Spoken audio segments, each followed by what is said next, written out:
Hi, welcome to my views and news. Three news stories. Firstly, Ethiopian application to join BRICS has been accepted.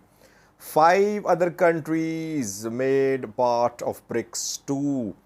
What is going to be the impact of this development on Ethiopia, West Ethiopia, US relations? Secondly, important developments happening in southern Tigray, Raya zone, Alamata, Korem.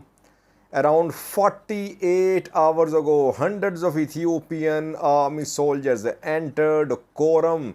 What happened in Korem? Now military on the move towards Alamata, reportedly. Details for you. Thirdly, Burhan Sudanese army chief was seen in public today.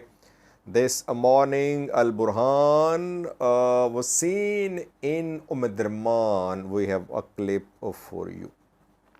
Firstly, viewers, BRICS session held in South Africa is an eventful session because more than 20 countries submitted applications to join BRICS. Ethiopia was one of the countries. PM Abiy attended this BRICS summit, and now it has been announced that 6 countries are going to join BRICS.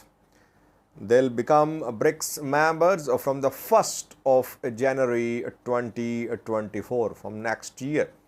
The 6 countries, 3 from the Middle East, 2 from Africa, and the remaining one from South America.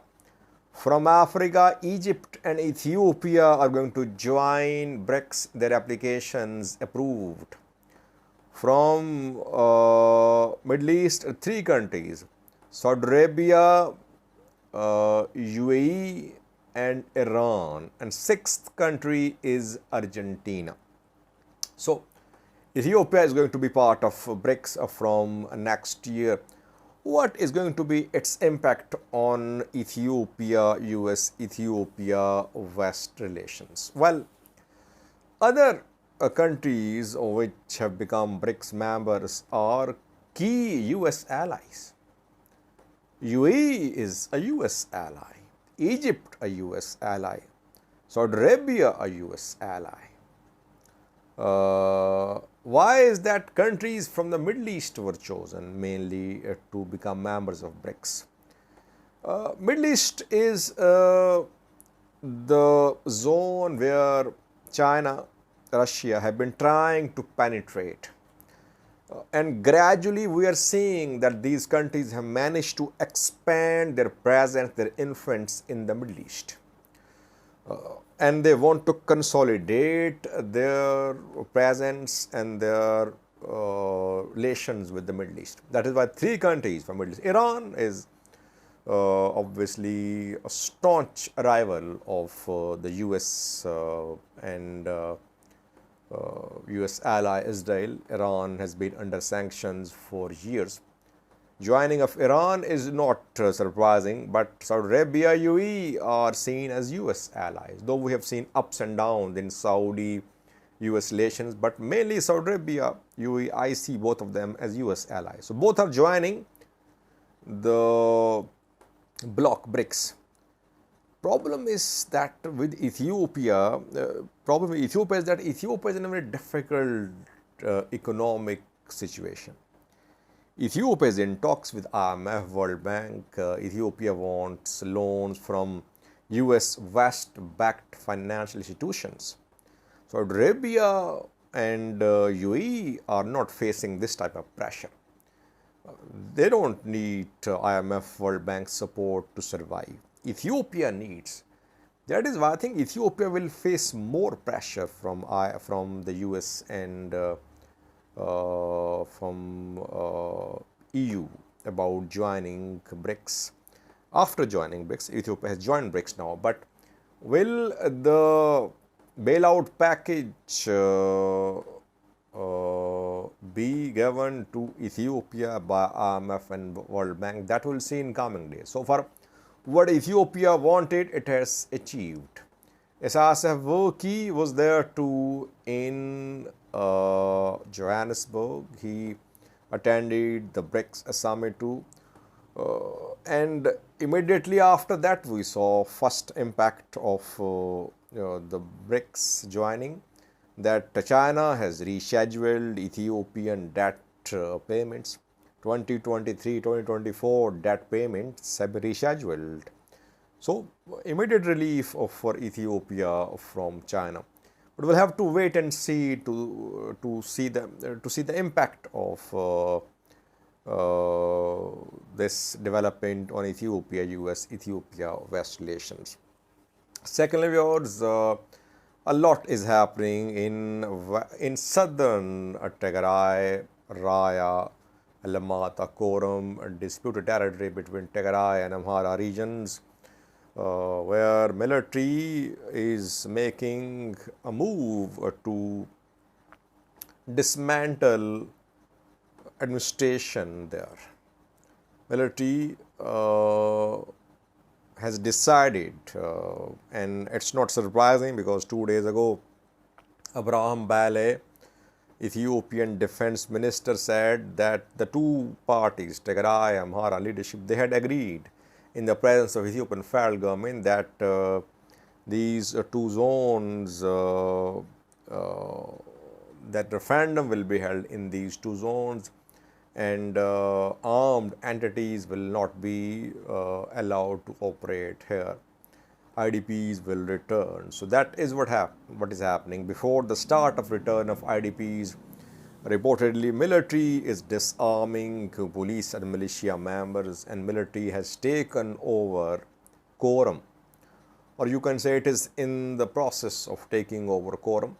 Around 2 days ago, hundreds of Ethiopian army soldiers entered Korem from Mehoni side, from Tigray side.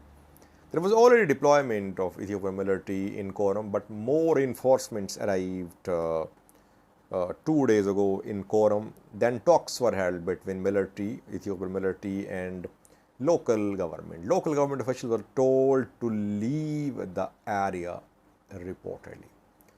Local security forces, police members were told to leave the area. And since last night, local government officials have been leaving Korem reportedly. Secondly, after that, military moved towards Alamata, and some meetings are being held in Varkanish Hotel in Alamata today. More than a week ago, Ethiopian military in meetings in Alamata told police members, militia members to disarm. A camp has been established in Kobo. They were told to report to Kobo, to report at Kobo camp, but still there is presence of police members, there is presence of local government officials in Alamata. Gradually, it seems military is dismantling local provisional government in Raya and Korem. Let's see, can military completely dismantle the interim setup here?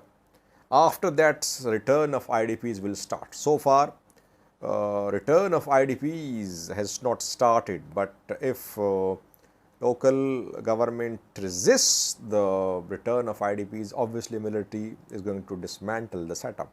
That is what is happening. Then the armed members like police members, militia members who could resist the return of IDPs, they are also being disarmed and told to leave the area.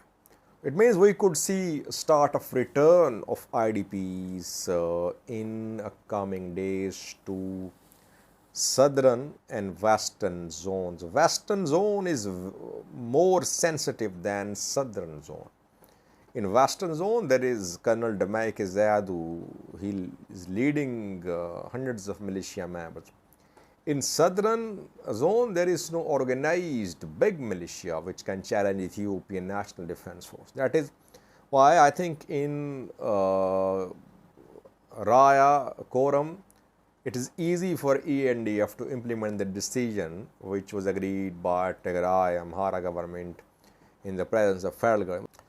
Let's see, can military completely control Korem, Alamata, Ofla too? Reportedly, Ofla has also come under military control. 2 days ago, when military entered Korem, it entered Ofla too. And from Ofla, local warrior officials were told to leave, and they have been leaving.